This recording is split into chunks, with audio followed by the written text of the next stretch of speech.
A couple hundred years ago, the only thing you had to worry about was a hangover. You telling me you're an investigator? More or less. Today, because of your curse thingy, you can't sleep with anyone. We're not a team. I'm your boss. Or else you might feel a moment of true happiness, You got a real addiction to the brooding part of life. lose your soul, Except for the bulk of it, where I was nearly tortured to death. become evil again, You're a demon hunter. Road demon hunt. and kill everyone. It's fucking I fantastic. love that sound. Thanks, Cornelia. I always appreciate your perspective.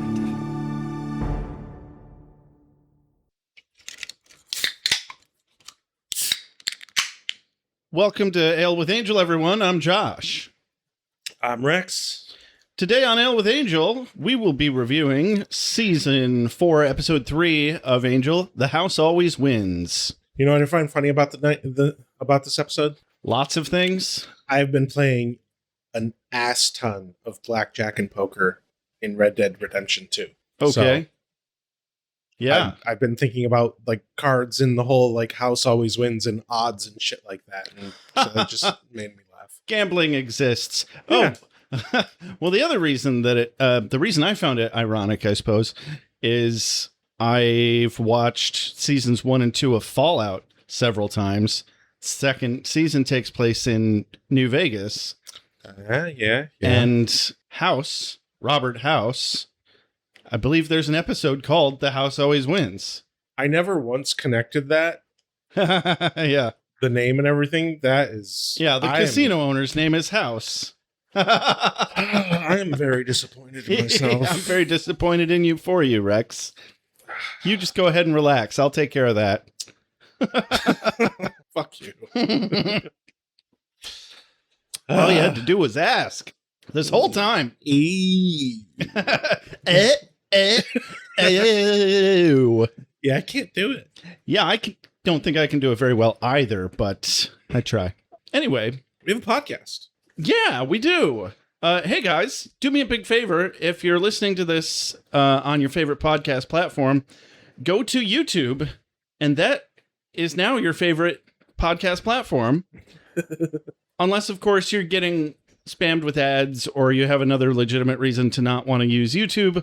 But if it's fine with you, I would prefer it if you listen to us on YouTube. Give me some watch time. We've also got video reviews of the comic books that I'm doing with Alex. You'll if you don't know who Alex is, go watch those episodes and you'll find out who Alex is. Yeah. Cool. I haven't checked if we have any new reviews. I haven't looked in a bit. I've been preoccupied. They haven't exactly been rolling in. I'm not too worried about it. That being said, I think I will go ahead and take the liberty of fucking a doodle-doo. Multiples. Indeed. Yes, I have a list of said multiples of doodle-doos to be fucked. They are Alice Blackmore, Pixie Dark, Elon Bond, Tracy Kidd, Monica FT, Tasuba Spike, Audrey, 2 French last names, Cryptids, Nathan Lancy, Rachel Doodledoo, Club Tropicana, Seals Drink Free, Sandra Craig, Jay Sommer, Karen Moon. Okay, fine, I like turtles. There. Two-Tone, Magister of Many Monikers, Gnome, Kelly MC, RSVP Rex, and Carrie Phillips. RSVP Rex. Yeah, that's what they said. Now you know. The reservations, please, Rex. I think it's the same person who last time said, what will we do without Rex or something? I don't think so. Huh. You've got a fan out there, maybe. Rex. I thought everybody was here for me. Hey, I'm sometimes entertaining. Yeah, sometimes. My spouse still calls me a niche internet celebrity. Right? Yeah, I mean, I can't laugh at myself all the time. Sometimes I have to laugh at you. So by default, you are sometimes And, entertaining. You know, admittedly, if you're telling jokes, it's less funny if nobody's in the room there to laugh. Yeah, exactly. Need a straight man to my bent man. Yeah. Yeah. Because you're definitely fucking bent. Just ask my dad. Well, you can't because he's dead, but you know what I mean. There's a story behind that I'm not going to tell. So, Yeah, we done fucked a doodle do. I feel like we did something wrong. No, I think we need we to did go in, something just very right. we need to go into hiding. We are on the lam, which also sounds dirty and wrong. You there, get off that lamb. It is now time for a mom synopsis. Joshua, what are you doing, Joshua? Fulfilling my destiny, Mom. Do you mind? Joshua, if that's what you call dancing around in your little devil costume, then excuse me while I go get the Polaroid camera.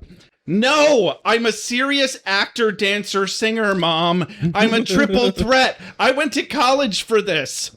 Oh, you're a triple threat, all right, Joshua. You threaten my money, my future, and my sanity. You're just saying that because you're a bad parent. Oh, yeah? Well, if you weren't a bad son, you'd be out there earning your keep at the slot machines like your mother. That's not my destiny, Mom. That's your destiny. You stole my destiny the moment you were born. And whose fault is that? It's yours because apparently I gave birth to a literal demon. Do you have any idea what those horns felt like in my uterus, Joshua? Probably about as horrifying as you referring to your reproductive system talking to your 42-year-old adult child. Also, these are literally fake costume horns, Mom. What? Why do I remember horns down there then? Oh my God, I couldn't possibly be more traumatized right now. Challenge accepted, Joshua. Remember that other time when your father was home and we thought you were over at your friend's house, but no! La la la la la la la la la la la la. We were trying something new and exotic with role play and some toys we bought at a swinger party. I'm not listening. La la la la la la la la la la. There was a big purple strap-on dildo with a weird logo on it. It looked like a beer mug, but there was the same font as some popular television series. I don't remember what it was called, but it was some kind of alliteration. I told you I can't hear this. It could ruin my future if I know too much. Oh, shut up, Joshua. This isn't Back to the Future. I'm just trying to tell you too much about your mother's sex life. Oh, God, that's even worse. Because today on Angel... Angel takes Fred and Gunn on a retreat to Las Vegas to relax and say hi to Lorne at his casino gig. But unfortunately, Lorne doesn't say hi back. Angel gets thrown out and beat up for trying to contact Lorne with a note through a dancer, and Fred sneaks into his dressing room disguised as one of the Lornettes. Turns out he's been waiting for them to rescue him because he's held prisoner by a bad magician with a powerful mystical orb and is using Lorne to steal people's destinies by reading their fortunes during the sing-along of his show. Angel gets his destiny stolen by DeMarco, the guy that's holding Lorne prisoner, when he confronts him about this girl that he found playing slots like a zombie. Fred and Gunn help Lorne escape, but they get captured again, and Angel is their only hope.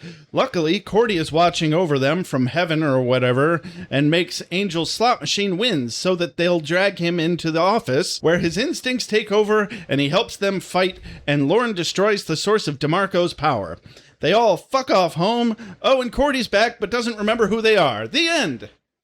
Yes. Ladies, gentlemen, spiny-headed looking creatures. Soon as the sun goes down, vampire. Soon as the sun goes down, vampire. Competition is a beautiful thing.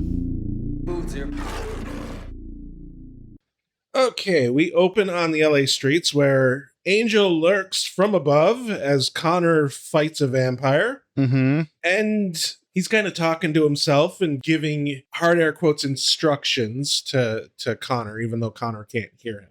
Yeah. Lurking above Angel, we have Cordy high up in the sky and in the clouds, watching Angel, watching Connor. And now we're here giving our commentary over watching Cordy, watching Angel, watching Connor. And now you listeners are listening to us watching Cordy, watching Angel, watching Connor. It's just one big meta orgy.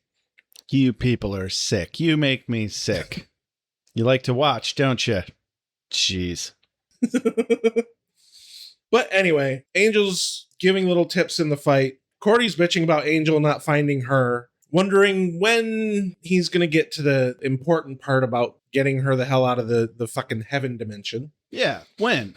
If not now, when? Yeah, later. Damn it. But then also Gunn and Fred, they missed out on the meta orgy, so they are also there. Oh, they didn't miss out. They were in the corner dressed as Superman watching the whole time. They saw the whole thing going, oh yeah, all for Mo. All I can think of is fucking Dropout Game Changer. I've been here the whole time. I don't get that reference. I know you don't because I keep telling you to watch it, but you don't. You're right. Dropout Game Changer? Yes. I even gave you my password and everything for Dropout. Oh, yeah. I was like, I remember that you told me to watch Ted Lasso, but... I mean, that too. Yeah. And I didn't realize Anthony Stewart Head was in that. That might have helped. He is. Guest star a few episodes. Okay. He plays kind of a villain. Yeah, that's what it looked like. But yeah, they have a 4th season out now, and so you should definitely watch the entire thing. Might do that. And all you listeners out there, if you haven't seen Ted Lasso, you should watch Ted Lasso. It is hands down the best non-toxic masculine show. Like, it's actually about good men being healthy men. So it's a fiction. I mean, yes, it's fiction, but it's also very good comedy. Cool. And a social commentary, it sounds like. Yeah, a little bit. Yeah. But yeah, anyway, Gunn and Fred show up on the roof. They're make a little comment about what Angel's doing. They're kind of confronting him about how his head's been in the clouds and he doesn't seem to have any direction right now, which is ironic now that I know how the rest of the episode goes. Right. Even though he presents himself as confident. And so Angel, in answer to this, he's like, you know what, guys? I know just the thing. Let's go. And Gunn is no less confused than he was a moment ago. He's like, case in point. Yeah. Where are we going? You don't fucking tell anybody anything. You'll find out when we get there. I mean, come on, Gunn. That's nothing new. Right? But also, he's trying to surprise you. Don't be a dick. Yeah. Angel's like, we need to go on a retreat. Yeah. Yeah. And of course, they bring up the retreat that he went on, where the whole spiritual retreat thing he did. Do you remember that episode?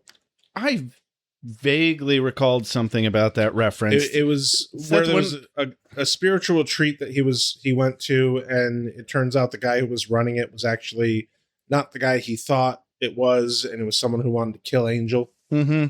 I feel like he ended up going to Vegas instead, and that was half of the reference. No. The reference there is because he said he went to the retreat, and Gunn, the whole episode, anytime it got brought up, he was like, you should have gone to Vegas instead. Nice. So yeah, that's the joke. They don't land it particularly well. It's a deep pull, though. It's a deep pull. I appreciate it. They tried. Yeah, they did try. Got to give them credit there.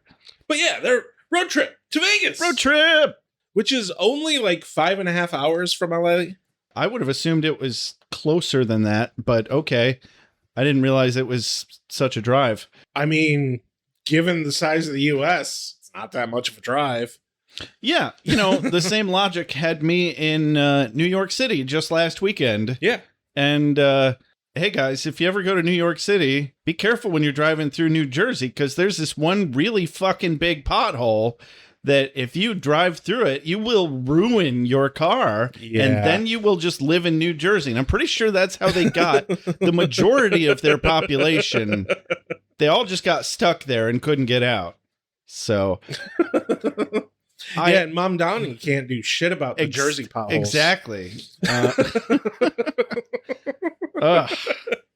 Like, I'm only half joking, guys. I had to spend $2,000 to shoot myself out of there, or otherwise I would have been stuck for a long ass time. Yeah.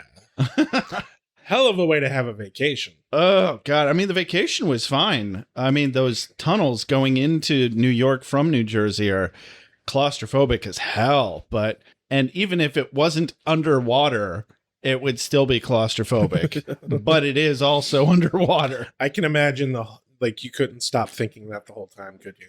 I had to play 20 questions.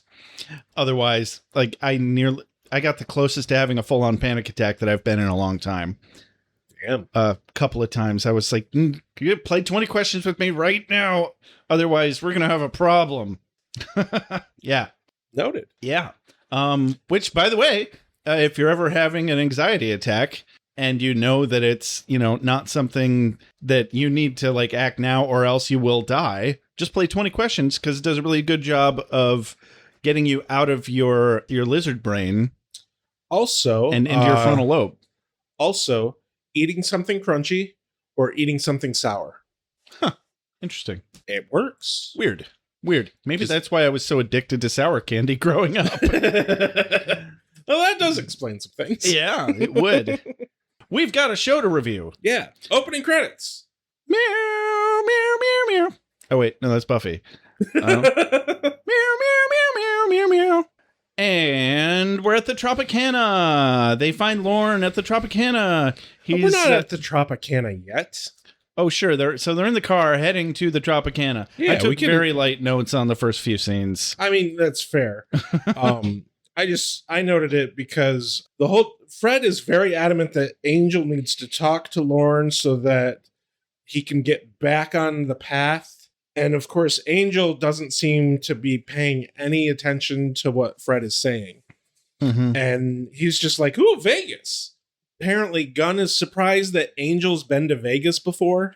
Yeah. But like, he's been alive for hundreds of years. 250 specifically. Dude's been to Vegas. Like, yeah. Come on. Yeah, he lives in LA. Yeah, seriously. Come on. But he specifically mentions knowing Bugsy Siegel. Siegel, not Malone. Yeah, Siegel. Isn't there a Bugsy Malone? Yeah, It sounds familiar, but I can't place it. Yeah, it's probably from a movie or something. Yeah. But fun fact, Bugsy Siegel only was in Vegas owning a casino between 1945 and 1947 when he was murdered. Huh. So only had a casino for less than 2 years. Well, that sucks to be him. But that also tells us that the last time that Angel was in Vegas was somewhere between 1945 and 1947. Yeah. Maybe he was the one that murdered him. No, he was assassinated with a sniper rifle. That's what they want us to believe. But yeah, it's a sort of a decent joke when Angel points off into the distance, like, oh, that used to be dunes. And Gunn is like, man, the dunes closed down a long time ago. And he's like, no, I mean like sand dunes. Yeah.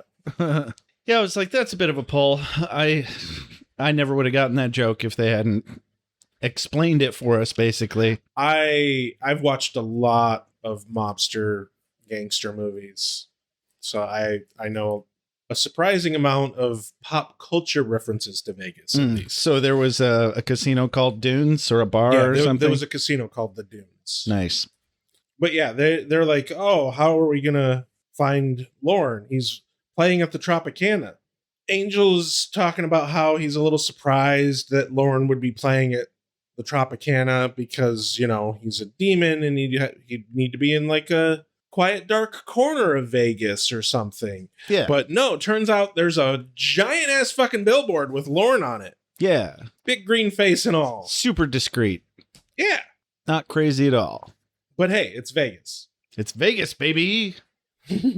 Yeah, so they go inside and they're watching Lorne perform, and he does a couple really cool songs. Basically, the next 10 minutes of the show is literally just the Lorne show. Dude, I'm sitting through the scene, and I'm just like, you know what?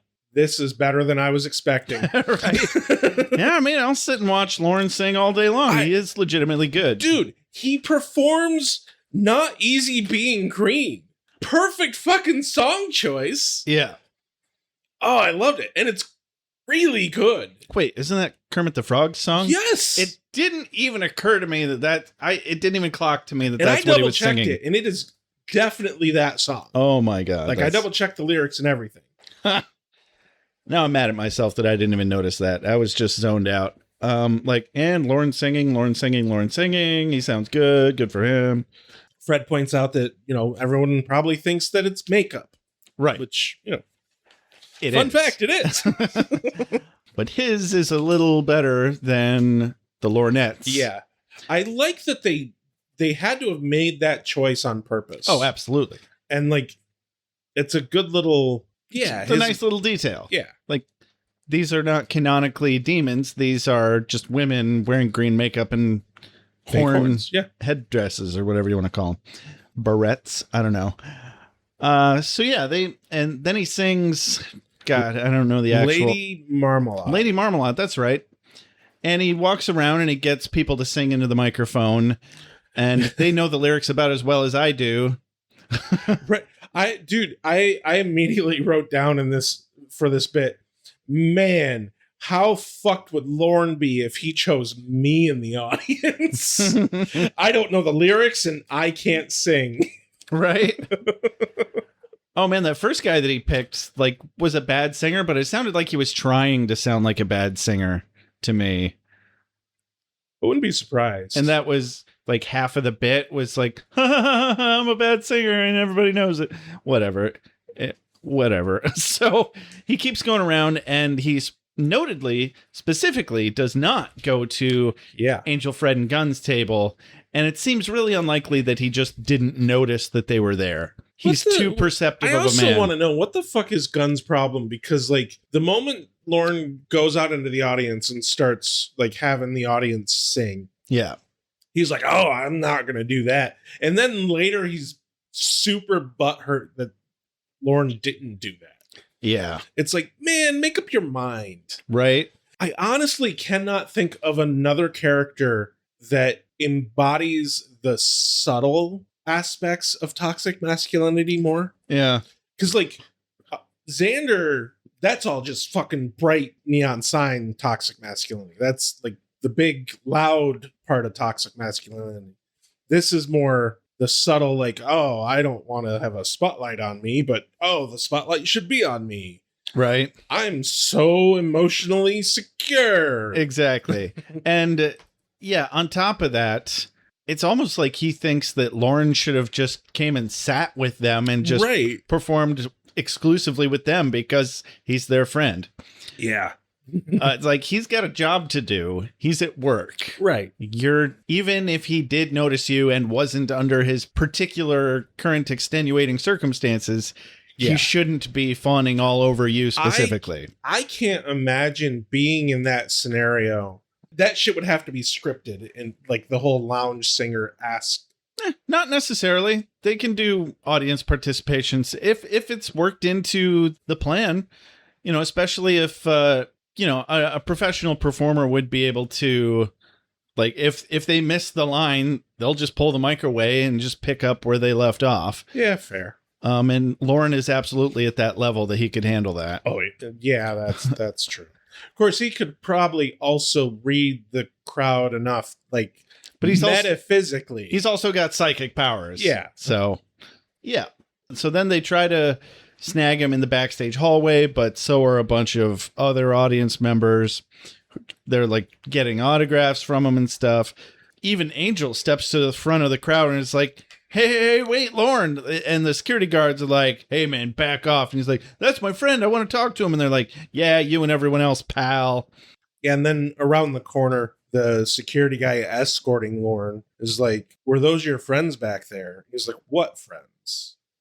Claiming that they're just old fans from back in the day. Yeah, the way he's playing this is pretty genius because it not only doesn't raise suspicion amongst his captors, it does raise extra suspicion with his friends. Exactly. Who are the only people that are ever going to save him. I don't want to share my feelings. I don't want to open up. I want to find the guy that killed Tina, and I want to look him in the eye. Then what? Then I'm going to share my feelings.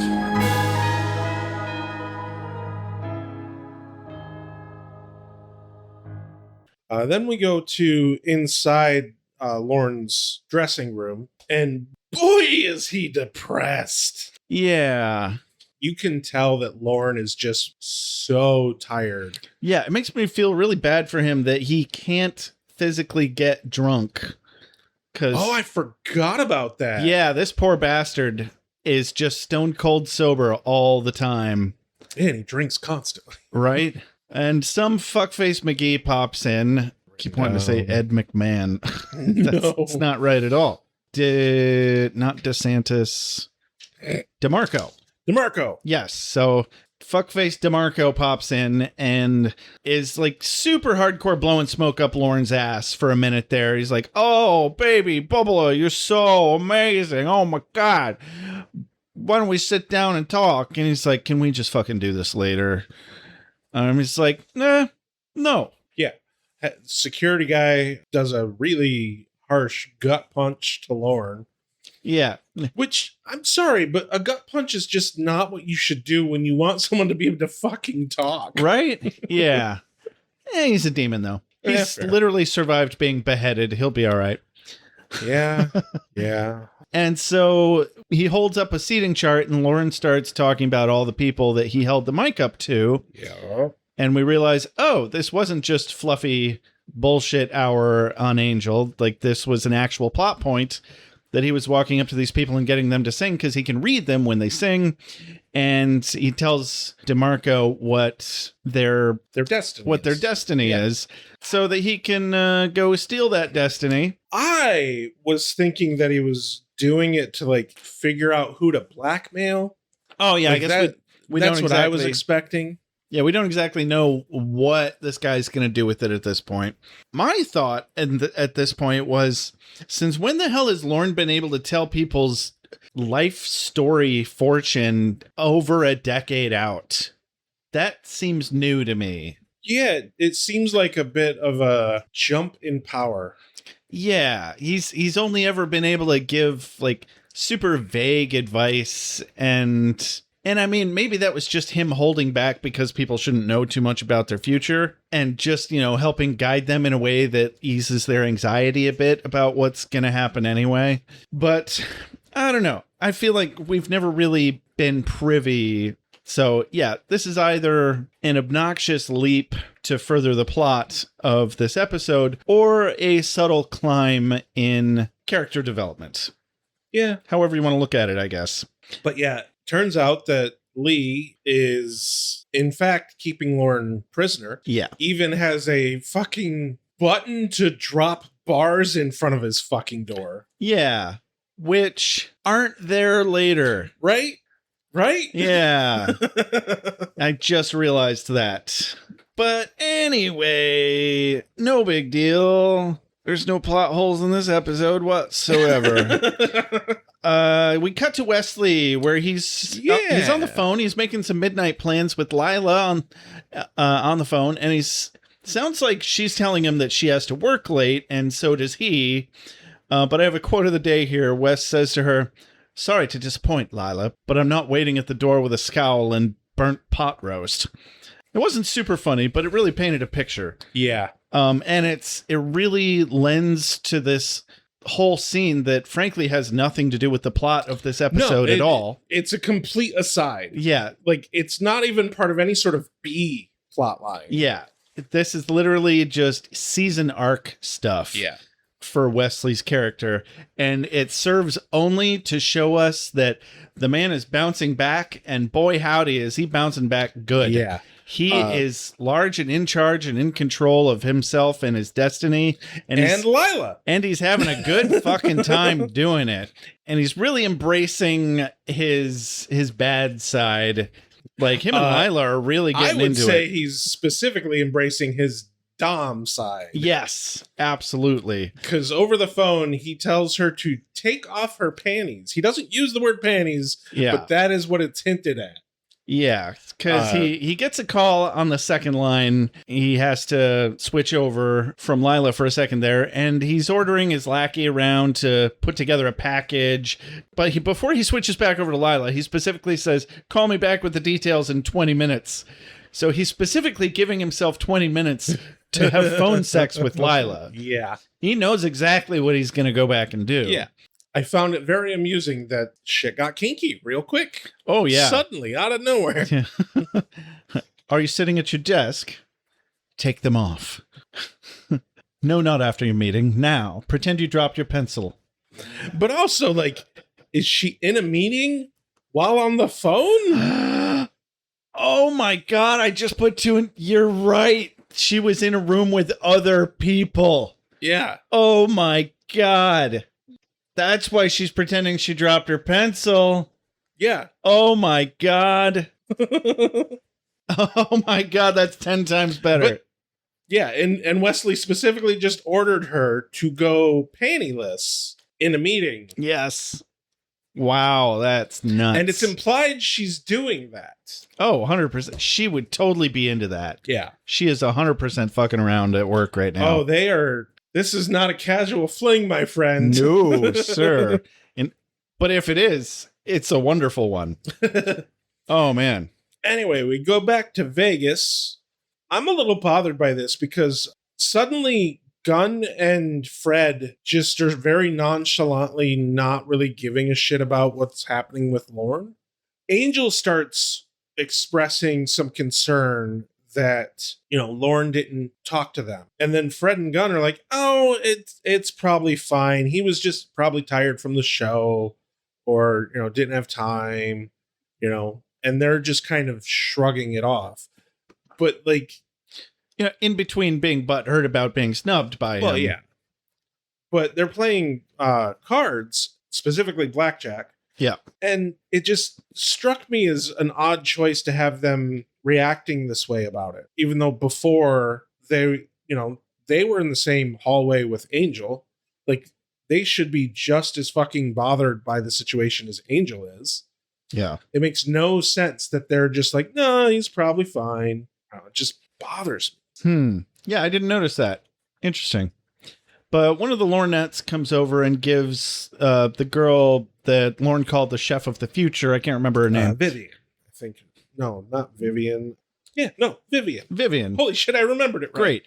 Yeah, this Lornette lady gives Vivian a chip to go play at their special promotional table called Spin to Win. $1 million spin to win or something. Yeah.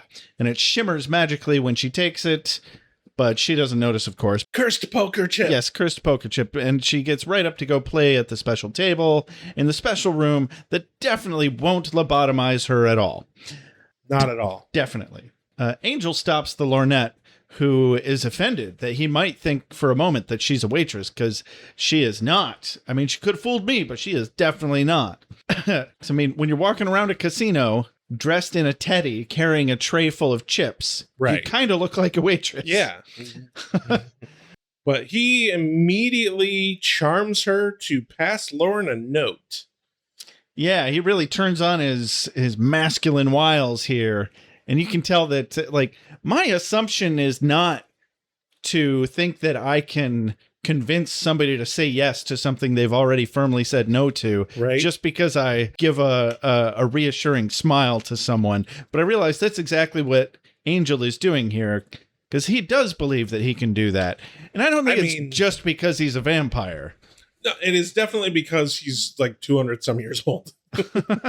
Well, it's just because he knows what he looks like and what he does to women psychologically. Yeah. Just by being there. Yeah. I mean, have you seen how his clothes hang on him? I have, in fact. Jeez. I was watching it when I wrote these notes. Weird. Didn't even think of that. So, yeah, he turns on his stupid man charm and tells her he needs to get a message to Lorne. She's like, no. And he's like, but I really want you to, and I'd really appreciate it. And she's like, well, okay then. And she fucks off. And Angel stands around watching the coin zombies waste their lives at the slots. There's no subtle messaging or social commentary here whatsoever. No. They do a good job of all the extras looking dead-eyed. Dead-eyed. Completely dead-eyed, yeah. Not too dissimilar to how I saw a number of people the one time I went to a casino. Probably how I look when I'm playing video games. Although I think playing slot machines is decidedly less stimulating. I think slot machines is probably stimulating the part of your brain that doom scrolling does. It's not. Yeah. It's not actually doing anything good for you stimulation wise. Right. Anyway, yeah, you all know what I mean. So Cordy starts to get shitty with him from on high, literally. And she's like, hey, I see that you can tell all these people need help. Well, where's that keen sense of perception as far as I'm concerned? What am I? Out of the range of your super vampire senses? And yes, Cordy. Yeah. In fact, obviously. Very much so. Yeah, what have you learned since you've been a god, Cordy? Clearly nothing. So back at the table with Gunn and Fred, Gunn assumes that when Fred says that she feels bad that it's for counting cards, and he reassures her it's fine. He'd do it too if he had her brains. But Fred's all worried about... I would too. Oh, absolutely, 100%. These people, they deserve to lose. The house deserves to lose its ass. Yes. But Fred's actually all worried about how lonely Angel must be without Connor, and without Lauren, and without Cordelia. But Gunn's pretty sure that Angel can handle it because he's a professional brooder and all. But he offers to take her to see Lauren anyway, just to put her mind at ease. And she's like, well, is that just because you're out of chips? And he's like, yes. Hey, at least he's honest. At least he's honest. And then while this is happening, by the way, in the background, Angel gets scooped up by a couple of goons. Yeah. Which tells us that his charms didn't fucking remotely work on that Lornette. She turned to security and immediately handed the note to them. Yeah, she said, I'll see what I can do. Well, we saw boys! We saw what she can do, and that's not at all what he wanted. I'm sure they've all been given strict instructions on this matter. Right. And she'd get fired, possibly even murdered, if she actually tried to deliver a note to Lauren. Cut to out back where the goons are roughing Angel up until Angel decides he's done with this shit and takes him out immediately without much effort. What can I say? Goon's gonna goon. Yeah. Dirty bastards. Gooning all over Angel. Just going... Oh, he's like, hey, stop that. That's gross. Why would you do that?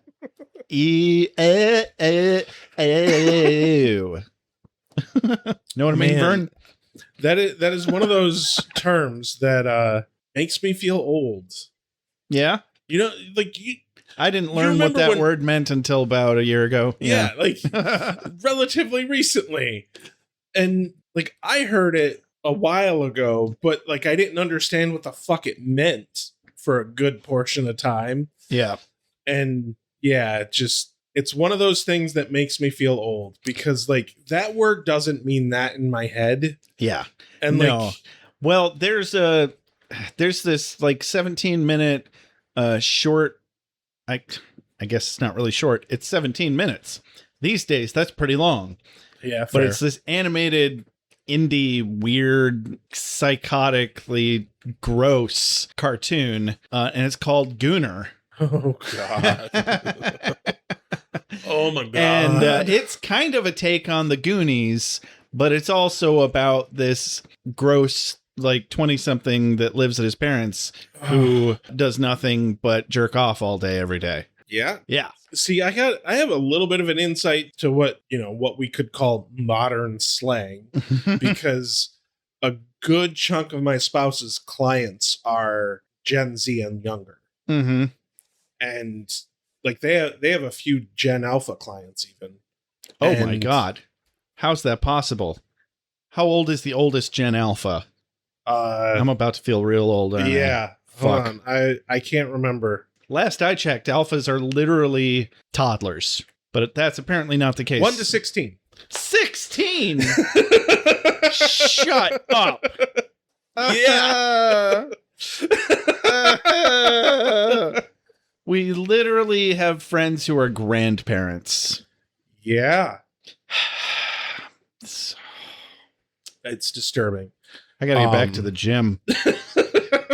I gotta pretend that I'm 20 for the rest of my life. Anyway, my spouse has enough clients with younger people that they have to understand these fucking terms. Yeah. And so every now and then they'll be like, we'll hear a slang term and I'm like, what the fuck does that mean? And they have to explain it to me like I'm an old man. Because you are.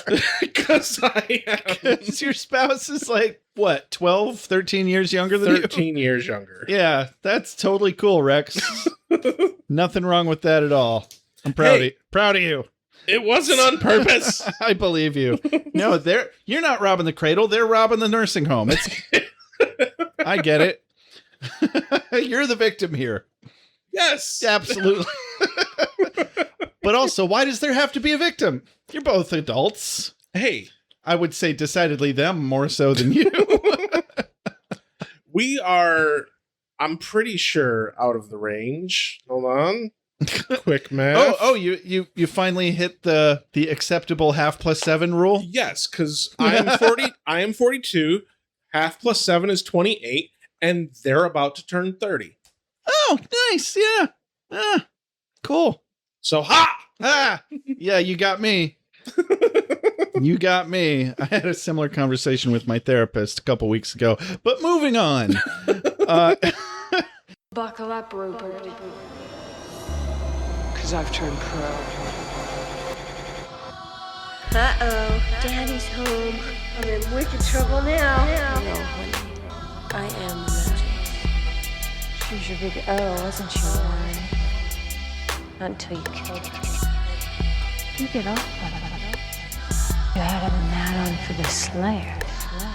Oh, honey. I am the magic. Oh, honey. I Get off. If you're looking for me, now's not a great time. Amateur. 6 years as a sideman. Fly, my pretty fly. I get to be the Slayer. Lord, no. No, honey. I am the magic. Angel's getting the shit kicked out of him by 2 humans. yes, I mean, fully clothed and not watching porn. says you.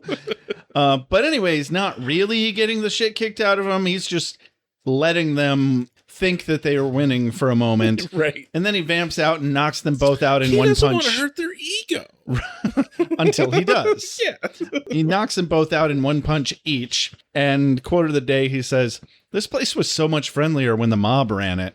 Yeah. And I'm like, I think the mob is still running it, buddy. This quote actually sent me down a rabbit hole. Okay. And I looked into it. And so there is, in fact, a firm belief in a good chunk of the world that Vegas was specifically better when, quote, the mob ran it. Mm-hmm. I believe it. Now, the mob never actually ran Vegas. They ran a few casinos. Yeah. But not the city on a whole. Sure. Not in a like comic book villain-esque running the city way. Yeah. But- They weren't like running for local government or Right. something. But one of the true things about Vegas when the mob was a big part of Vegas was specifically the idea behind the casinos then was that they make their money off the gambling. Mm-hmm. The rooms, the services, the shows, the bars, the food were all fucking cheap. They were high quality and really affordable. Because they want people to have money Because to they gamble. wanted people to gamble their money away. Yeah. So most of the casinos back then thought this is all inconsequential. Let's make it super affordable for people. Yeah. But then Must be nice. over the last 50-ish years, capitalism. Yeah. And it's like, no, we can't just make our money off gambling. We have to bilk these fuckers for every penny. We want people to go home completely broke and addicted so that they come back. But yeah, that is why there is the belief that Vegas was better when the, quote, mob ran it. I believe it. I'll believe any conspiracy theory. Just throw it at me. Anything about not zombies. Sure, those two. I was going to say aliens, but I am your or zombie aliens. I am your conspiracy sponge.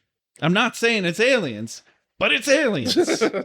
So, anyway, Angel finds chef girl. What was it? Virginia? Vivian. Started with a V. Yeah. I was real close. You were close. He watches her waddle across the street and almost get hit by a car.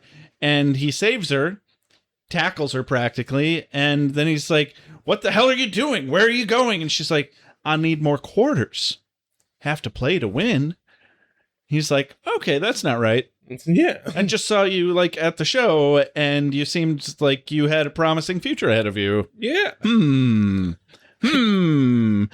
That hamster is running a little extra fast in Angel's torso today. I did notice a goof in this scene because when Angel bumps into Vivian walks away from camera, Angel walks towards camera, and the car comes from left camera. Yeah. Okay. And then when the camera cuts to show the front end of the car and Vivian there, and Angel grabbing her, It's from the other direction. it's from the other direction. Yeah, I kind of subconsciously noticed that too and just let it go because there's so much other shit in this episode but, that I was too busy. I find little things like that very interesting because it was so glaringly obvious. Yeah. Also, and that's it's the not kind that, of thing that an editor could fix so easily. Yeah, invert that shit horizontally. Yeah. And you're good to go. Yeah. And even if you're working with real film, I feel like that's also relatively easy to do. Maybe not. But digitally, that's easy to do. Yeah, true. Yeah.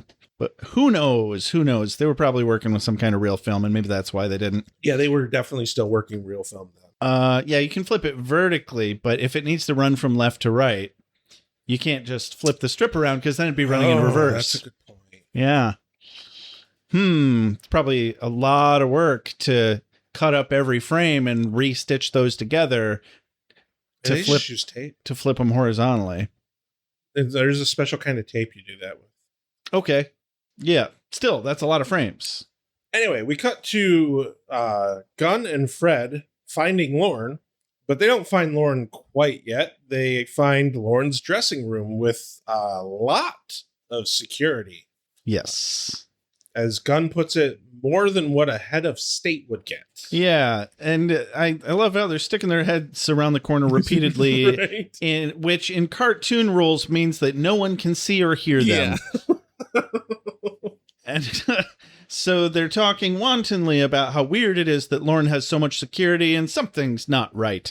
And they hatch this plan to sneak Fred in as a Lornette when one of the Lornettes comes out of their dressing room and walks right past them. Right. And doesn't even so much as glance in their direction. Even though they're sticking their heads out like it's Scooby fucking Doo. This whole fucking episode, like from this point on, the whole time, I can only think, look, I get that this was in the early 2000s, but yeah, still not as cheesy as there Charmed. would be so many fucking security cameras. Oh, right. Even then. I started working security in 2008. Yeah. So only a handful of years after this fucking episode aired. Yeah. Lots of fucking security cameras, for fuck's sake. Mm-hmm. There's no way you would get to the back hallways without being on a dozen cameras. And definitely at least a couple of dedicated guards watching cameras. Yes. And for fuck's sake, given that this is the hallway right outside Lorne's dressing room where dude's keeping a demon prisoner, I think Gunn and Fred would have to be on like 5 fucking cameras right now. Yeah. Cameras didn't even occur to me, but damn, that makes it even worse. So as soon as they see the Lornette walk out of her dressing room, they hatch a plan to sneak Fred in as a Lornette. And I think this was all a shameless ploy to put Fred in a skimpy teddy and some really cute demon horns. And I'm not mad about it. I'm not complaining at all. So she's carrying a martini on a tray to get into the room and just like, I'm here with Lorne's drink. And they're like, he already had his drink. And I'm like, doesn't he get all the drinks he wants? Right? He's a prisoner. At the very least. But he's in a gilded cage. Yeah. Like even Lee on his way out, what's his name? Ed McMahon. Not Ed McMahon. DeMarco. Lee DeMarco. Even DeMarco on his way out the room was like, hey, if there's anything I can do to make you more comfortable, just let me know. Right. This man has a casino's amount of booze at his fingertips. Yeah. Even though he's a prisoner right now. More booze than you could possibly imagine. All of the booze. Literally all of it. I wouldn't be surprised if he has a private bar in his room. Yeah. And so when they tell her she can't bring him a drink because he's already had one, let's just let that go for a second. And then they say, oh, you're his pre-show diddle. And poor Fred. Poor Fred is like what now? It's helpful that she is wearing green makeup because she'd turn bright red. She would have turned bright red. She probably did, because she's just that good of an actress. I don't know. I thought her whole bit here was like extra cheesy. And I'm like, I get that this is kind of sort of how Fred would react. Right. But she was not being discreet or covert in any way. It was bad. It was real bad. I also want to add that the security guards would not make an assumption here. They wouldn't think, oh, let's come up with a reason why she's standing here. There's no way that Lorne hasn't had a pre-show diddle. He's had to have for this line to work. The implication is certainly there. You're exactly. Right. I mean, maybe. I think, these guys are just the embodiment of toxic masculinity, and they're like, oh, well, why else would a skimpily dressed woman be trying to get into the room if she wasn't going to fuck them? That's just where their brain goes. Okay, I could believe like that. They're probably on some kind of rotation. We could maybe assume realistically that these guys are dumb assholes. It's a poor assumption, but it is feasible. Right. That they don't know the game about this completely as well as they should. I mean, they know he's a demon, though. So they know he's a demon. They know he's a prisoner. Yeah. There's no way they're on like some rotation and new to this gig. Yeah. There's no way. The only way that line works is if he's had pre-show diddles. Huh.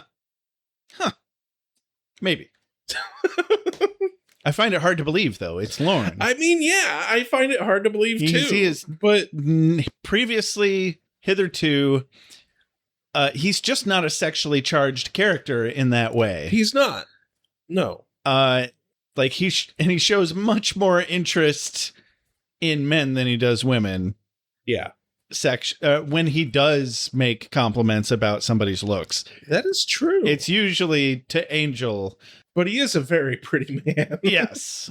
But yeah, anyway, we can move on. Sure. The implication, I'm just saying. He may or may not be shupping his dancers, but the implication is there. You're not wrong. Anyway, they let her in. There's a brief moment where they seem suspicious, but no, she just missed some spots with the green. Yeah, just another red herring to be like, oh, are they going to let him in? Oh, and then they let her in. And immediately she gets startled by Lorne, who he's going to bop someone up upside the head. Like, who do you think was coming in? He nearly brains her with a bottle of vodka. Yeah. Yeah. And so two things. Why would somebody be coming in that he would brain? He's not trying to escape one-handed. Right. He's waiting for rescue. And the other problem is he knows that they're there in Vegas. Yeah. If it's not one of them and it's someone else and he's about to brain some random person, what was his plan then? Because there's still two security guys outside. Yes, it makes absolutely zero sense for him to be braining any person that walks through that door. Yeah. At this point in time. And the third thing that makes no sense about this particular moment is this is proof that he had a full-ass bottle of vodka. What does he need a martini for? I didn't even pick up on that. That's a very good point. Unless I did not clock what that bottle was actually, but it looked like a bottle of vodka to me. It takes him a moment to realize that it's Fred. Yeah. But the moment he realizes it's Fred, he's very happy it's Fred. Of course. He calls her at least 3 nicknames. Yeah. 2 before he even figures out that it's Fred. Right. But peach pie, pumpkin or something like I don't know. But of course Fred's like, why didn't you tell us you were in trouble? And he's like, I fucking did. Yeah. And quote of the day here. I asked about Fluffy. She's like, I don't know what you meant, or thought it was like a pet name or something like that. And he says, Fluffy the dog you don't have, the universally recognized code for I'm being held prisoner, send help. Mm-hmm. Yeah. What's funny is that's exactly how you explained that a couple episodes ago when that happened. And I'm like, did you just remember that he says that? Apparently. I don't know. That was like almost verbatim how you said it. That's why I had to write the quote down. I was like, damn. I felt very proud of myself during that line. Huh. So yeah, he explains how and why he's being held prisoner by some second-rate magician turned first-rate psychopath who got a hold of some sort of mystical thingy object. And he tells her about the $1 million spin to win game and uses it as a transition into Angel at the $1 million spin to win game. You're not real. Or I'm not real. Someone up here isn't real, and I suspect it's you. So if you're not real, then that means that my head came off back there and that I'm dead now. Dead. Yes. They try to kick him out immediately because, sir, the wheel is already spinning. And then DeMarco's like, nah, let him play. Specifically tosses him a chip. Angel, of course, doesn't give two shits about the chip, and he just throws the chip on the table. Yeah. But it magically moves to the betting spot. Yeah, never mind that that's exactly how you play a game, is you toss the chip on the table. Well, to be fair, legally speaking, it has to be in a little betting circle space on the table. Oh, okay, fine. But I find it interesting that matters to this scenario. Right? Because the magical chip has to slide across the table into the little betting circle. It's very obviously a magnet under the table. Oh, yeah. Whatever. It's a cool effect anyway. Simple, a lot of value for cost with that one. Yeah, absolutely. And so Angel's trying to grill DeMarco about the girl, Victoria? Vivian. Damn it. Every time a different V name. I didn't know I knew so many women's V names. That's at least 3. So he's trying to grill them about Vivian until the guy announces house wins and takes all the chips, and Angel's face just goes blank. And DeMarco hands him a big cup full of quarters and is like, enjoy the slot machines and shit. Yeah. I really appreciated the sound effects here. Like, there was nothing that realistically should have made this really loud ka-chunk noise when they lost, but it was very metaphoric of Angel losing his entire fucking raison d'etre. Raison d'etre. It's French for a reason to be. Oh. I know very little French, but that's one of them. I know French and bonjour. French. Oh, you know 2 French. Destiny. Anyway, he loses his destiny and he's like, yeah, slots sound real good. Doesn't say that, but he fucks off and he goes to some slots. Outside Lauren's dressing room, Fred screams and comes out yelling stupidly about Lauren attacking her with his horn lasers and escaping by vomiting up his skeleton and slithering down the drain in the bathroom. And they finally actually take the bait and they're like, code green. Right. I thought that was funny. And they run inside, and as they're running inside, Lauren slips out, and I'm like, what? Okay, this one I actually can believe. Okay. There is a trick. You could call it a magician's trick, but it's a visual trick you can do with somebody, where if you're standing in front of someone and they turn away for just a moment, and you step to the side of them, the opposite side of them, of which direction they turned away, you will move out of their peripheral vision. And when they turn their head back, you just keep stepping that way. They will think you disappeared. Like the human brain cannot comprehend that motion. So it's very likely if somebody is in the room against the wall next to the door and you enter the room, you'll never even know they were there. No, I figured that must have had to have been how that went down. And I think he's slick enough to pull that off. Yeah. Yeah. But I would have liked to have seen that. Right? Like, cut back into the room. Like, to show us him doing that, not just him suddenly on the other side of the door with us. It was a little confusing. Because not everybody's going to understand that. And even if you understand that that's a thing you can do, you still have to stop and be like, oh, he must have done that thing. Rather than it just flowing. Anyway. Yeah, they escape. Gunn helps. So he's holding the doors. Lauren is holding the doors because the guys immediately are just banging on the door because they realize what happened. I guess they heard him or something. They didn't even go to the bathroom. What assholes. And Gunn comes up and wraps this little fucking scarf or whatever, a sock, I don't know, around the doorknob. It looked like a rope. Like it was a shiny, gaudy rope. Yeah. I don't know what the fuck it was from. Whatever the hell it was, they did not tie it or secure it in any meaningful way. And it would have done fuck all nothing. Yeah. The way that they did this. So, whatever. They run at least. And Lauren's like, we need Angel. We need the big guns. So back over at DeMarco's office. Yeah. So this is the other point. So I don't know what this fucking room is, but it's kind of built to be like a security room, but it's also apparently the room where the brokers sell off these destinies. And on top of that, it's DeMarco's office. Yeah. Up on the fucking wall, there are like 6 televisions.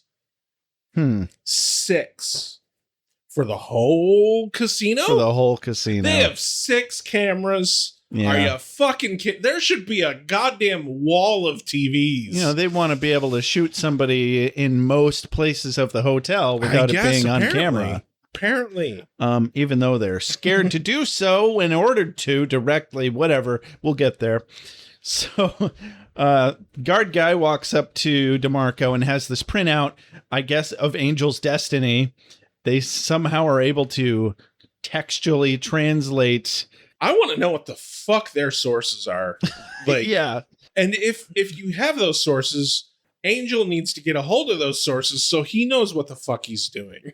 Well, I assume they just had some sort of computer that's able to scan the Destiny orbs that they suck out of people. Maybe. And be like, oh, yeah, this is... See, that I think would have been cool. Uh-huh. That would have been cool. Well, I think that's what they were implying was happening here, because, they've only just gotten Angel's Destiny, and immediately this guy has a printout telling DeMarco that, hey, this guy's going to be a major player in the apocalypse, and he's a vampire with a soul. Yeah. And he's like, really? That's very interesting. You should give that weirdo law firm a call in L.A. So their source was not Wolfram and Hart. Yeah, which I found interesting. Yeah. I also found it interesting the way they referred to Wolfram and Hart. That weirdo law firm. Yeah. Yeah. Because, like... Seems like they'd have been... That's probably not the way that you would want to refer to such a fucking powerhouse in the underworld. Yeah. Like...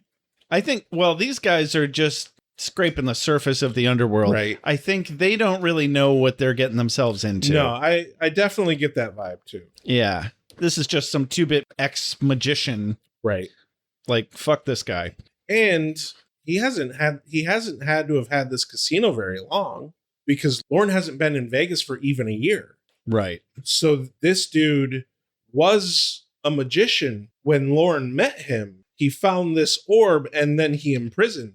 I didn't quite gather the timeline on it. Whatever. Who knows? Anyway, Gunn and Fred and Lauren find Angel at the slot machines. It's a little bit humorous when Gunn's like, oh, there you are.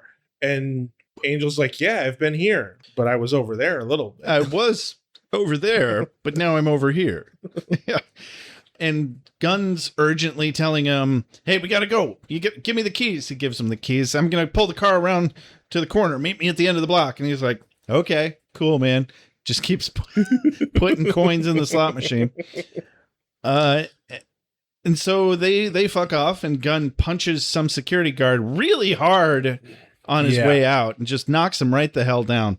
And then we're outside, and they're getting lost in the crowd, and because they took the wrong exit and they can't find the car. And which, hey, it's a casino. Those fucking places are mazes. I believe it. Yeah. Well, I mean, they're outside though, aren't they? I don't know that they're necessarily outside. No, they were in the street. I was pretty sure. I think maybe it didn't look like it was outside to me because it was like obviously a soundstage kind of scenario. They specifically said wrong exit. Right. But it's confusing because it doesn't look like it's outside. And I think that big neon cowboy is a pretty iconic sign for a different casino. I don't recall seeing that. Yeah. Either way. Anyway. They're lost. And while they are lost, Lauren decides this is time to give some exposition explains that DeMarco is stealing people's futures. Yeah. Fun little play on the whole selling futures stock term. Oh, right. Yeah. Future trading. Yeah. Literally. Hey-o. I thought it was interesting that the destinies are getting sold to people willing to pay big money. But why do people with big money need to change their lives? Right? Other than, I guess the emptiness of just being some rich asshole and they want something interesting. Like, right. Oh, I want to own restaurants and make me interesting here. Have money. Oh, people find me boring. Yeah. I should do something different. All I know how to do is turn money into more money. I want to be an artist and turn money into more money. As Lauren is explaining this, Gunn realizes, oh shit, they got Angel because he was dead in the eyes. A little late there, bud. Yeah, because, Fred wants to know what happens to the people that have their destiny stolen, and Lauren's like, well, nothing. They have no purpose or direction. They're unable to accomplish or succeed at anything ever again. At this point in time, they zoom in on Angel at the slots, and Gunn realizes, shit, they got Angel. That's what you were just saying. That's right. Fred sees some guards incoming. Gunn dramatically says, well, because she's like, oh, what do we do now? And Gunn's like, now we do that fighting for our lives thing that we do. Which I thought was easily the dumbest line in the episode. Yeah. Lauren's like, nah, I'm going to scream sing into this microphone real loud and shatter everyone's eardrums, including yours. And they escape, I guess. And you know where they escaped to, Rex? Where? The Plot Hole Emporium! Welcome to the Plot Hole Emporium! Are you tired of your old demon characters having too much consistency about the rules and lore around the powers? Do you struggle with tedious old canonical information that's become too inconvenient to finish the script before 5 p.m. so you can make it to a hair appointment? Well, look no further! If your character has its own private bar and the hospitality of an entire casino at his disposal, go ahead and pretend that he only gets one drink after each show, even though he's immune to alcohol. Better yet, make him sound like some kind of pervert, even though he's literally never once shown interest in the opposite sex or even been marginally sexually motivated. But wait, there's more! We'll throw in a nice stupid moment for your main character, who would absolutely be too smart to fall for this trick for a buy one, get one at equal or lesser value.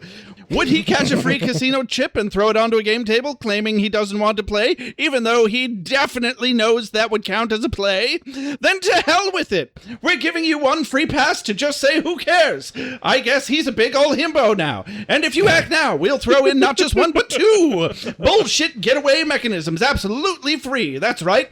Wrap a shitty little scarf around 2 doorknobs and walk away without even tying the simplest of knots. It'll hold any extra henchman at bay for at least 1 or 2 cutaways.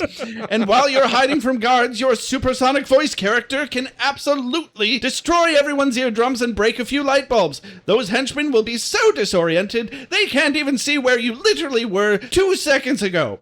We've got all that and more, so stop on by and compromise your plots while we compromise your holes. Until you said that, there's a lot of fucking people there who have had their eardrums blown out. Yeah. That's a lot of fucking collateral damage, man. It's fine. And what about the musician who is sitting next to the amplifier? Oof. Yeah. And all to buy them like 3 fucking seconds. Right. Yeah, because they fucking leave. And once they're out, this is when Gunn decides he's going to rip into Lauren for cooperating with DeMarco because he's just dumb enough to think that Lauren was doing this shit on purpose, for fuck's sake. Oh my God, the way Gunn just starts tearing into Lauren here is inexcusable. Yeah. Like, what has this demon ever fucking done that would make you think that he was doing this on purpose? Gunn has had a streak within the last season of being such an unreasonable dickhead. Right? I'm starting to wonder why he's even still a fucking character on the show. Not only has he been an extreme dickhead from time to time, it's been inconsistent. Yeah, like the man, they're not even making him stand for anything. The writers of the show have no fucking idea what they're doing with him. They really don't. At all. And it's a damn shame because he could and should be one of the best characters on the show. Yeah.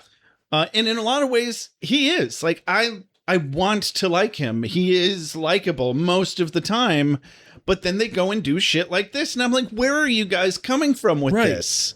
Like, no, he would not for a moment think that yes, Lauren was doing this on purpose. Yes, he has moral fiber, and he knows his people, and Lauren is his people. Yeah. Jesus. To think that he would even accuse him of this, but let alone flippantly. The thing is, and it's obvious that they wrote this bit where Gunn rips into Lauren about all this solely because they couldn't figure out some other way for Lauren to explain that the reason he's helping DeMarco was DeMarco killed a woman in front of him. Yeah. And like, you couldn't come up with any other way to have Lauren explain that? Really? Yeah. For fuck's sake. You could have even earlier when Lauren was fighting back, you could have just had DeMarco, instead of saying, oh, do I need to get another one of those girls and dropping it there, you could have had him being over the top like a villain and being like, oh, do I need to get one of those girls, and like making a fucking finger gun motion. There's a million other ways that they could have established that was the kind of duress that he was under for this, and not just being locked in a cage, but also psychologically being tortured at the expense of other people's lives. Like we could have had a really dramatic moment of him breaking down, right? Because he's finally out. And he doesn't want to go back, but they're still being chased. No. And then they're like, hey, man, it's going to be okay. And he'd be like, no, you don't understand how bad this is. Right. Anything other than turning Gunn into a huge douche for no reason. I'm with Wolfram and Hart. Everybody should have a lawyer like this. Mr. Winters shall never be convicted of any crime. Ever. Should you continue to harass our client, you'll be forced to bring him into the light of day. I want that stricken from the record. A place I'm told that's not all that healthy for you.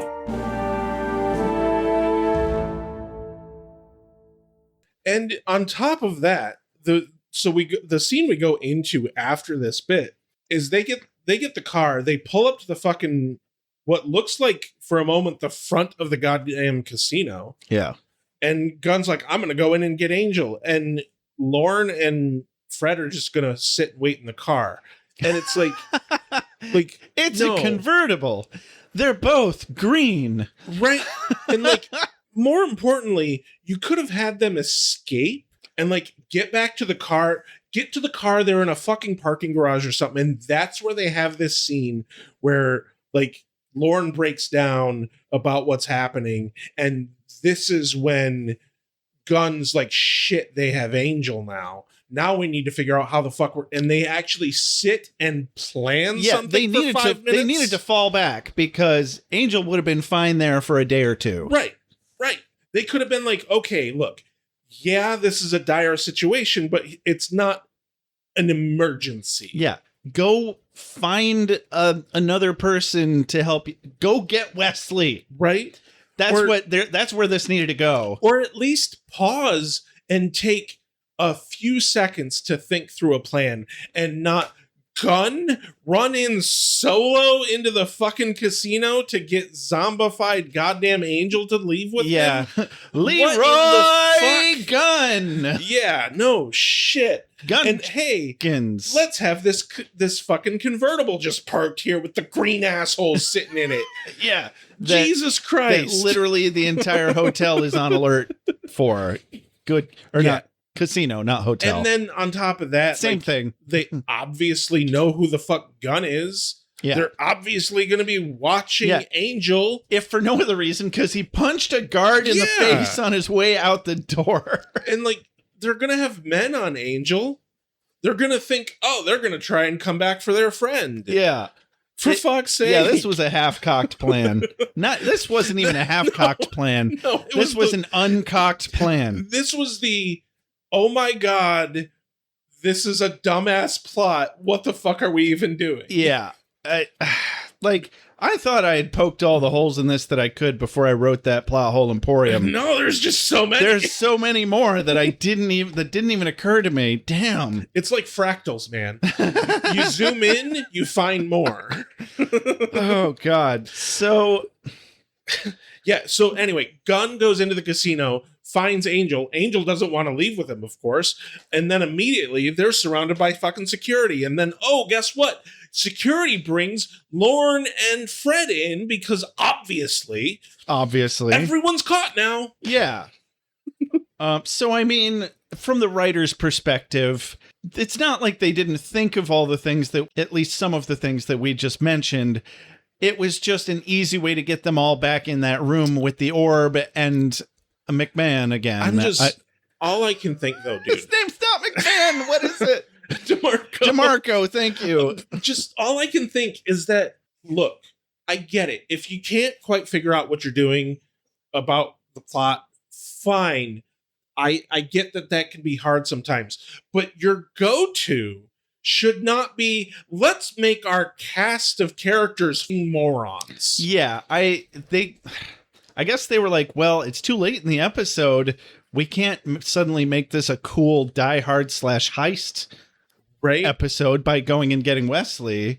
But also, yes, they could have if they had cut out a lot of the fluff and bullshit of the first half of the episode. Yeah. The greatest in Act 3 of going and getting Wesley and storming the castle would have been amazing. They could have easily cut out the scene with Wesley. Yes. We didn't need that scene. That was not remotely necessary. Put that in a different episode. That gives you a few moments. They could have shortened Lorne's performance. Yeah, they could have shortened Lorne's performance. That was a really long scene. It was. They could have opened the fucking episode with them having a call to Lorne and one of them going, it's really weird that he keeps asking about Fluffy. They needed to do that. That only happened once, and it was 2 episodes ago. And no, what they should have done is had a fucking phone call, and Lorne asks about Fluffy, and Gunn and Fred are like, man, he keeps doing that. And Angel going, you fucking idiots. Yes. I was expecting that to happen. Yeah. That was how I thought this was going to play out. But they just tromped right over it. And then go into Vegas with a plan. Yeah. And then, it all just happenstancically happened. God, we're not even through the episode. We got Lorne back at least. I appreciate that that's what the episode's about, but damn, there were so many better ways to do it. Yeah. Anyway, so Gunn's asking Angel if he knows who he is. He's like, you're Gunn. I'm not stupid. And I'm just unmotivated. And boy, howdy, I know how you feel sometimes, Angel. So Gunn tells Angel that they heisted his destiny and they're getting out of there right now. And Angel looks at him with dead eyes and says, gotta play to win. Turns back to the slot machine, and the guards show up with Lorne and Fred in tow and inform him otherwise. I don't know what I meant by that. Something about not playing to win, I guess. Anyway, so we're in the office now with Ed McMahon. No, that's just fitting. Keep going. He's fake relieved to see Lorne again and is clearly annoyed that he had to refund and comp rooms for all of the guests that had tickets to see the second show. And, because Lorne was trying to escape, he wasn't there for the show. Yeah. And, I mean, hey, man, at will employment, eat shit. This guy should be able to quit whenever he wants. I don't know if Nevada has at will employment. Yeah, that is specifically kind of a Michigan thing. Yeah. You're right. Yeah. Anyway, Lorne's talking to DeMarco and he says, all right, you grind your organ, I'll be your monkey.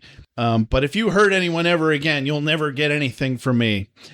And this guy, DeMarco, immediately announces he'll be murdering his friends, so it won't be a problem. They won't feel a thing. And I feel like he's kind of missing the point of hurting people here. Right? It's not about the amount of pain felt per se. He's taking what Lauren's saying and being like, well, you know what? I won't hurt them. Yeah. It'll be instantaneous. What? Large exploitative business owner twisting words around? Never happens. Never happens. Not once.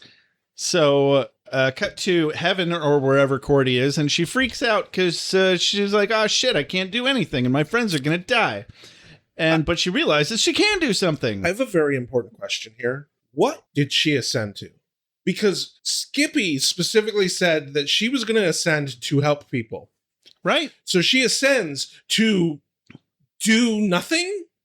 Maybe her good energy vibes needed to be added to the pool just to help the general vibe of humanity and all I can persevere. All I can think is that if I know Cordy, that might be the hippiest thing I've ever said. Right. I can just imagine though that if Cordy had that explained to her, yeah, she would have flatly denied doing this. Like she'd have been like, well, she kind of tried. She was like, nah, bro, I'm trying to go make out with my boyfriend here. And he was like, no, you're not. You're a higher being now. Like, she probably could have resisted, but he kind of made it sound like there wasn't really a choice. What if all she needed to do in that moment was swear? Or quick, go kick a puppy. She's not pure enough. Damn. Well, anyway, so yeah, Cordy freaks out because she can't do anything. Yeah, why the hell? What the hell? Well, I feel like we're going to find out eventually, but who knows? But she realizes she can do something. She can make Angel's slot machine win, which causes them to bring him into the room to be like, how the fuck did you win, you jerk? Specifically, he won $300,000 and a car. And they, from one win on a slot machine, it's a little confusing, but okay. He ends up telling him to pay that off in quarters. Right. It's like, that is a curse in and of itself. Yeah. I don't think that you have that many quarters on hand. Yeah. Because that is 1,200,000 quarters. That's a lot of quarters. That's too many quarters, Rex. That is more quarters than you can actually imagine. Yeah, because DeMarco realizes that Angel's still just an empty husk, and this must have been some kind of fluke. And he's like, all right, take these guys out and shoot them in the desert while Lorne watches. Because he's super creative like that. Right? Yeah. Like, oh, I did it once and it worked. I can just do that again. Yeah, this is very efficient. The sand just soaks up the blood. So apparently, yeah, by shooting them in the desert, he meant right here in this office, because they're already in the desert. And like one dude just punches Gunn down to the floor and pulls out his gun on Gunn, and then another one pulls out their gun on Fred, and they're both hesitating, and DeMarco's like, just shoot him already, as they're all fighting, and I'm like, you don't want them to shoot them right here in this room, right? That is the central office of all the things that you do, because your carpet's gonna get real gross, buddy. Yeah. You're gonna get that smell doesn't leave. Yeah, you're gonna have to change the carpet, man. Whatever. Probably more than that. This guy clearly doesn't think things through. The moment the security guard points a gun at Fred, this of course makes Angel vamp out and attack. Yeah. Because, don't do that. So they fight, and there's apparently still something left in Angel telling him, these are your friends, you got to protect them. He digs deep. He finds his vampire reason and his raison d'etre, if you will. It's special. It's touching. It is. So McDouche Canoe stands around yelling at them to shoot them when he could just be pulling out his own gun and doing it himself. Standard Weasel villain shit, Right. So Lorne picks up a nightstick from one of the downed guards and heads for the magic orb on a pedestal. And then fucking DeMarco stands in front of him, like, trying to make a deal. Wait, buddy, like, it wasn't all bad all the time. Like, what if I give you, better room? Dumbass. What do you say, pal? And I think Lorne gave him far more than he deserved. He said, very much so. He said duck before he smashes the orb. No, he should have just grabbed him by the hair and used his head to use the guy's head to smash the orb. Yeah. And then just keep smashing into the broken glass. Yep. Yes. So yeah, all the souls come out of this orb. Not souls, but destinies. Yeah. They're very colorful. they're like on their way back to their owners and their respective people, including chef girl Veronica, Angel, just Vivian. That's 4, I think. I might have already said that one. Angel just looks around and goes, huh, there's something about this room. Gun's like, hey, buddy. Hey, boo-boo. He's like, you're my friend. I know. I'm not stupid. I mean, yes, you are, Angel. And Gun. But whatever. You all are at this point. Every single character in this show is really dumb in this episode. But, it's touching anyway. It's sweet. Aw, they are friends. Angel remembers what it was about the room. It was Elvis and Priscilla's wedding reception in 1967. And he goes on about he wasn't actually invited, but they put him near the dais. I don't know what a dais is. Don't tell me. I don't want to know. Because they thought he was in the band because he was all drunk and surly. And they had little fried peanut butter and banana sandwiches. Does that actually sound good to anyone? It was famously a thing that Elvis loved. Oh, okay. That's funny. More importantly, it is famously the thing that made hot Elvis into fat Elvis. Oh, really? Yeah. Oh, no. I don't know how true that is. That's what you'd have to eat a lot of, were they deep frying them? Damn. I don't know if it was deep fried or pan fried. It was fried something. It was fried. Yeah. Okay. Well, shit. I always imagined it like a grilled cheese. Okay. It's good. It's very good. I'll take your word for it. So we're back at the Hyperion. It's a 5.5 hour drive. Yes. Gunn and Fred sigh in relief for the road trip being over. Lauren checks on Angel. He's preoccupied about how did the slot machine win? Everything there was rigged. Lauren theorizes, "Whoa, Lady Luck smiled on you," which is technically correct. It is. If we're talking about Cordy being Lady Luck, and she was. Gunn's like, yeah, maybe DeMarco was right. Just a glitch in the machine. And he just can't get over how he was able to fight without a destiny. Angel, I mean. Quote of the day, I guess. This is a long quote. Let's see if I still agree with this from past me. Lauren says to Angel, well, even without a flight plan, bucko, you're still a stealth bomber. Anyway, I've got the rest of the line, but that was the quote. So Gunn's going to help Fred with her hard-to-reach spots in her bath that she's going to take. Giggity.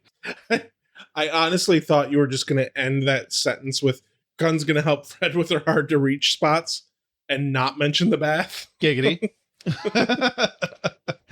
Yeah, she's still got to finish that green makeup behind her ears. Yeah. So, that's just her new look. Anyway, so, Oh, by the way, Cordelia's back, but doesn't remember who any of them are, or presumably who she is. Gerarg. Is this for me? I must be ready. I need my strength. Give me more! Nights I shall walk in the earth. Hold on. You've got something in your eye. How'd you feel about this episode, Josh? Oh, my God. Considering that I think this is the plot holiest episode that we've seen in a long time. Oh, my God. The most... Well, considering that, even with all of that in consideration, and the knowing that there's so many better directions we could have taken this episode, I still, in spite of myself and in spite of the shitty writing, kind of enjoyed this episode. I didn't hate it. There were some fun moments. There were a couple of fun moments. I was bored. Yeah, it was not a great episode. I literally immediately after shutting this off realized I didn't write down any fucking quotes. And I had to go back through the episode. Oh, no. Because there was just nothing that really, truly jumped out at me to the degree of actually writing the quote down. Because generally I aim for like clever or funny quotes. Mm-hmm. But I don't think I laughed or even like exhaled forcefully once. Right? Like not a once. Yeah. And like the stakes never felt high enough to even be a little bit immersively worried for anybody's well-being. We knew Lauren was going to get out. We knew they were going to save Angel's destiny. Yeah.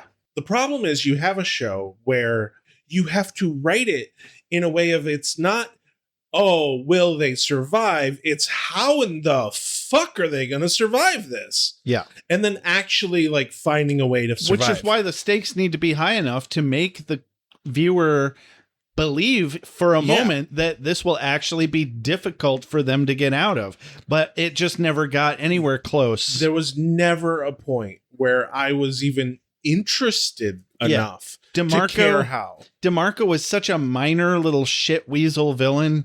The bones of what this episode was is the kind of thing that, like, this should have been a 2-parter episode, because if you have your cast of characters going to another town, where there's going to be a bunch of fucking different characters that aren't show regulars, that's like that you need build-up, and you need enough time to execute it.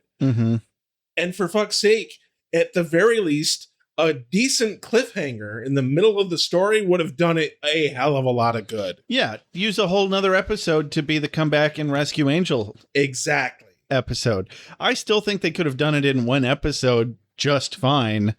If they had just cut out all of the fluff. That's where the Fluffy was. Yeah. that was the Fluffy dog was 3/4 of this episode. Yeah, very being much poorly so. written or not needing to be written at all. But I think if they had cut the episode right at the point where Gunn, Fred, and Lauren are out, but Angel's still in there, cut it to be continued there. Sure. Yeah, absolutely. Like, they could have written 2 like solidly done episodes. Definitely. But it was so rushed, and they didn't know what the fuck they were doing with it. Yeah, and they could have made it more realistically stealthy for them to get out. They could have made this more interesting, the escape. Yeah. And then make an equally more interesting rescue mission. I was talking after I watched this, I was talking with my spouse about it, just trying to like put my finger on what it is that they can't get right with this show. Yeah. Because looking at past notes and everything, it like the amount of like, quotes of the day available is abysmal for every Angel episode. Most of the time, yeah. And so like, why is that? It's the same writers as Buffy. It's the same creative team as Buffy. Why is it worse? Yeah. And I think my best hypothesis as to why is they're trying to ride the line between comedic and dramatic. Yeah. And the setup for this is not comedic. The setup for the premise for Buffy is more comedic. You have, starts off teenage girl saving the world. That's a comedic premise. Yeah. This is a tragic this premise. Is grown-ass adults. But it's in like a much darker setting. Yeah, this is a 200-year-old vampire with a soul trying to like make good on the terrible things. Lean that he into did. the broody. Let it have tragedy. Let it have a different vibe. Exactly. And it does, but they're trying too hard to also have the Buffy vibe. Exactly. You're so right. They can't fucking find where they're going with anything. Yeah. I think I've got a theory on, no, not so much a theory, but I think I understand why I still enjoyed this episode in spite of its glaring awfulness. And I think that's just because the core concept of the episode was still good. The idea that Lauren was being held captive, very engaging. That they had to save him covertly and that he had to ask for help covertly, engaging. And I will give them credit, they at least did a bit of foreshadowing with it for once. They did. The setting, Vegas, is always fun. Yeah. I think, the overall concept was pretty engaging. I liked the idea of Lauren just being openly a demon, but because everyone thought it was makeup. That was fun. There was the premise and bones of this episode could have been so much better. Yeah, I think the fact that we can sit around and think of a fan fiction version of the episode that we think we would like so much better is evidence that it was a good core concept episode. I will give it that. It just missed the mark on execution. Yeah. So, yeah, I didn't hate it. I stick with the, like, I still kind of enjoyed it in spite of myself, and in spite of them. I have to say I didn't hate it either, but that's more because I just don't have enough feeling for it to hate it. Oh, yeah. I can't. Do you have a quote of the day? Barely. Yeah, same.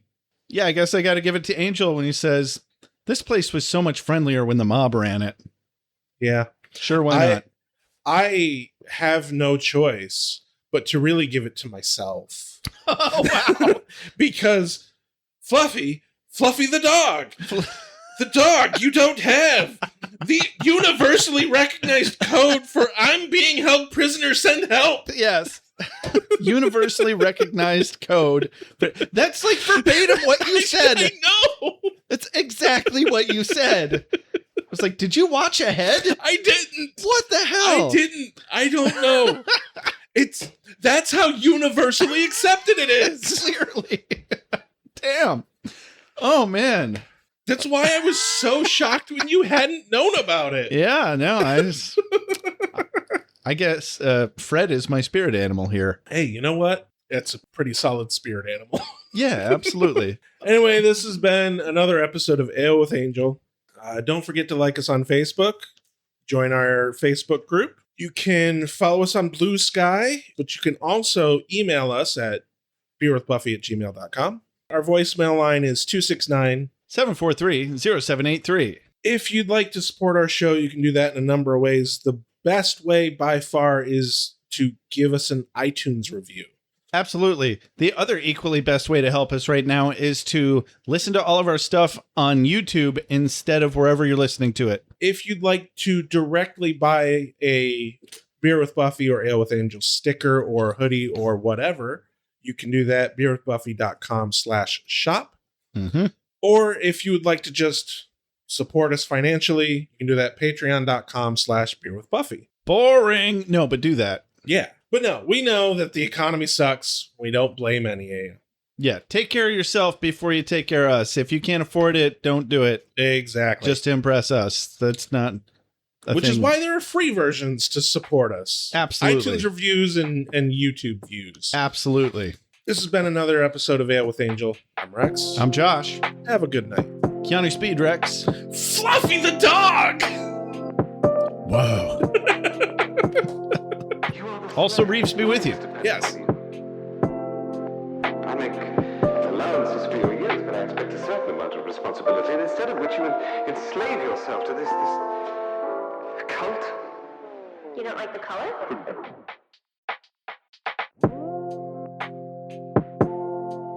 You have a sacred birthright.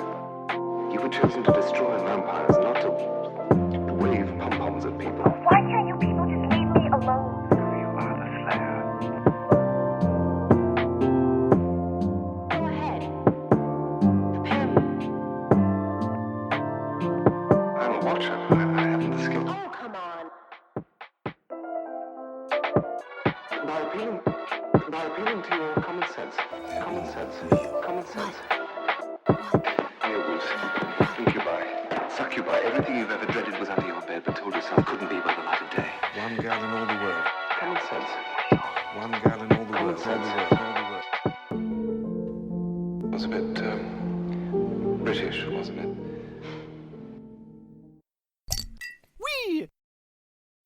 Wait, what have we done?